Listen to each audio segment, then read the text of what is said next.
Seigneur notre Dieu, notre roi, éternel des armées, Jésus-Christ de Nazareth, à toi la gloire encore pour cette occasion. Nous prions et demandons ta présence pour la compréhension du message et pour le salut de nos âmes, au nom puissant de Jésus-Christ de Nazareth. Amen. Bien-aimés dans le Seigneur Jésus-Christ de Nazareth, eh bien, comme vous le savez, nous sommes encore à l'heure de la vérité qui affranchit. Et nous allons continuer avec nos enseignements au sujet de la grâce, les enseignements que nous donne la grâce. Et dans cet épisode, il sera question de la deuxième partie du thème la justice accompagnée de la sanctification. Gloire à Dieu. Alléluia. Pour faire un bref résumé de ce que nous avions fait, disons, dans l'épisode passé, il est question de la justice que nous demande la grâce de vivre selon cela dans ce siècle présent. Et nous avions vu que la justice vient de la foi et on ne peut pas parler de la justice sans parler de la foi en Jésus-Christ ou en la parole de Jésus-Christ. Et nous avions également vu que la justice ne doit pas s'arrêter là. Il y a les œuvres de la justice qui doivent être faites de façon convenable, pas de façon à être vues des hommes, sinon nous recevrions déjà notre récompense. Nous avons également vu que la justice de Dieu est là afin que les œuvres de la justice soient faites. Et c'est ce qu'on appelle quoi? La sanctification. En pratiquant les œuvres de la justice, nous pratiquons la sanctification sans laquelle personne ne peut voir Dieu. C'est pourquoi il est également écrit que le juste vivra par sa foi. Et donc celui qui croit en Dieu et qui pour autant demeure encore vivant est obligé de vivre selon cette justice parce que quand il croit en Dieu, il est justifié, tout comme il est écrit. Abraham crut en Dieu et cela lui fut imputé à justice. Soyez bénis. Et là, nous voulons continuer toujours dans le même sens, tout en vous disant dans cette deuxième partie que la sanctification doit être activée et accomplie de façon parfaite.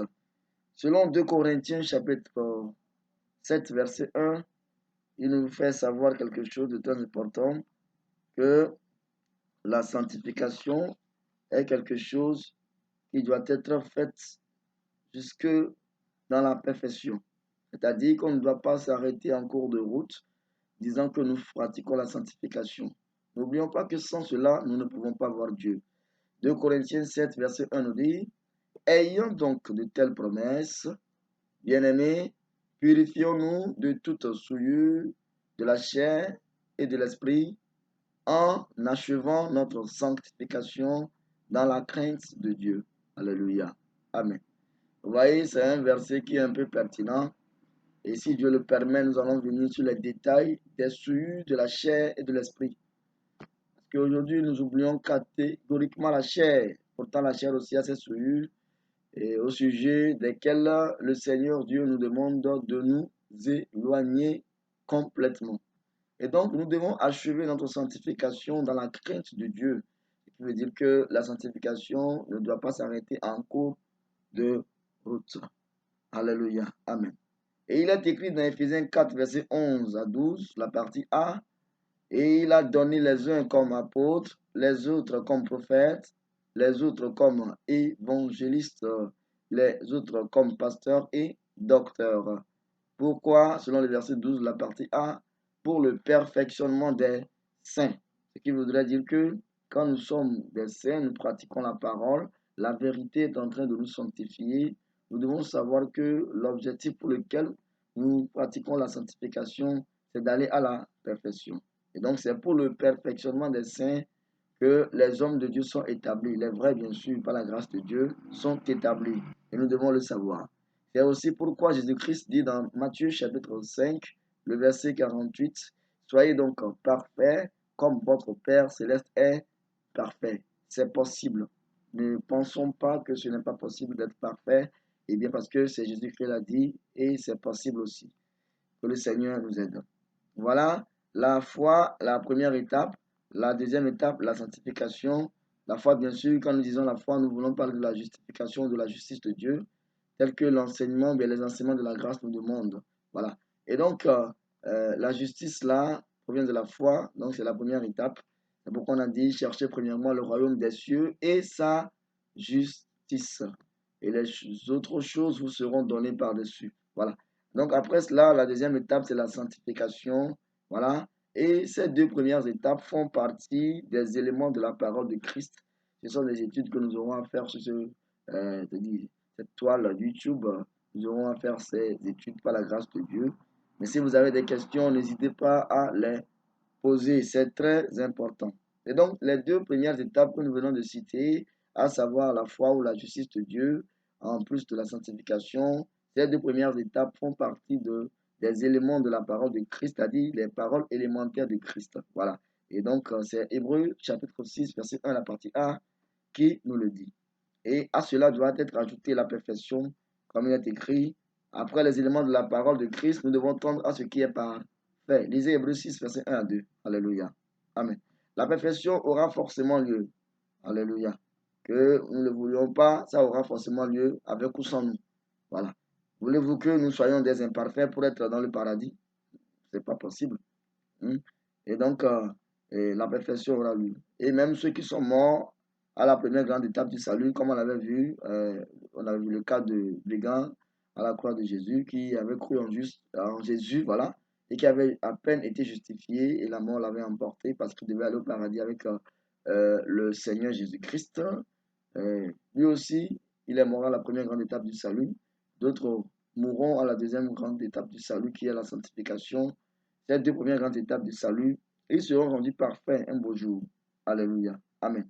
Et donc, même s'ils sont morts, que ce soit la première étape, que ce soit la deuxième étape, ils seront tous rendus parfaits par la grâce de Dieu. Et c'est Hébreux chapitre 11, verset 39 à 40 qui nous le dit. Alléluia. Hébreux chapitre 11, verset 39, c'est lui qui nous le dit. Gloire à Dieu. Alléluia. Là, il est écrit, tout cela à la fois desquels il a été rendu témoignage, n'ont pas obtenu ce qui leur était promis, et Dieu ayant en vue quelque chose de meilleur pour nous. Alléluia. C'est-à-dire nous qui sommes vivants, afin qu'ils ne parvinssent pas sans nous à la perfection. Vous voyez? Donc, eux, ils sont morts à cette étape-là, commençant par la foi, bien sûr, commençant par la justice de Dieu, mais ils seront parfaits. Mais nous qui sommes vivants, nous serons premièrement des parfaits. Et grâce à cela, ils seront également des parfaits. Amen. Et donc, les sauvés, disons, des deux premières grandes étapes que nous citons toujours, ne sont pas devenus parfaits avant de mourir, juste parce qu'ils n'ont pas reçu la totalité de l'Esprit de Dieu. C'est des enseignements que nous allons faire.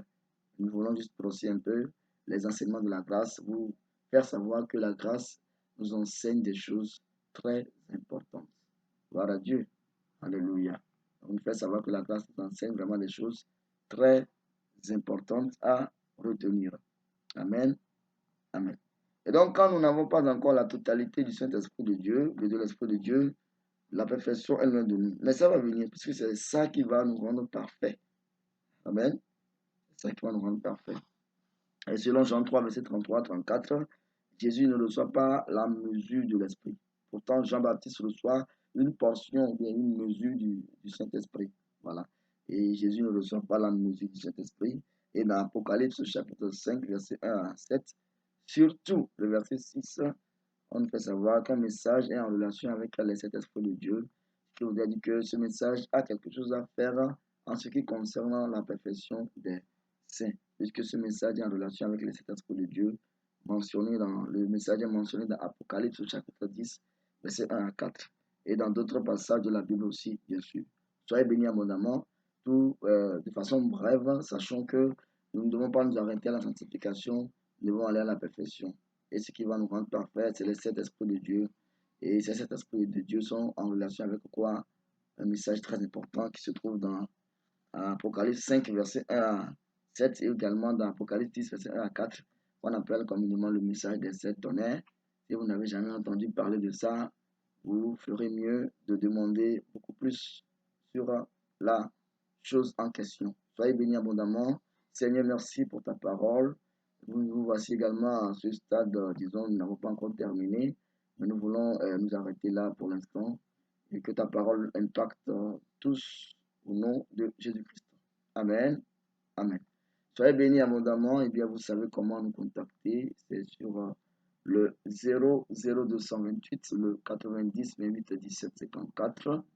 Et même sur WhatsApp, vous allez pouvoir nous rencontrer là-bas. Donc, que le Seigneur vous bénisse. Il suffit de vous abonner, d'activer la cloche de notification pour suivre nos vidéos à venir. Et nous savons que vous êtes bénis par ces messages. N'hésitez pas à faire comme le Seigneur vous le demande. Amen. Amen.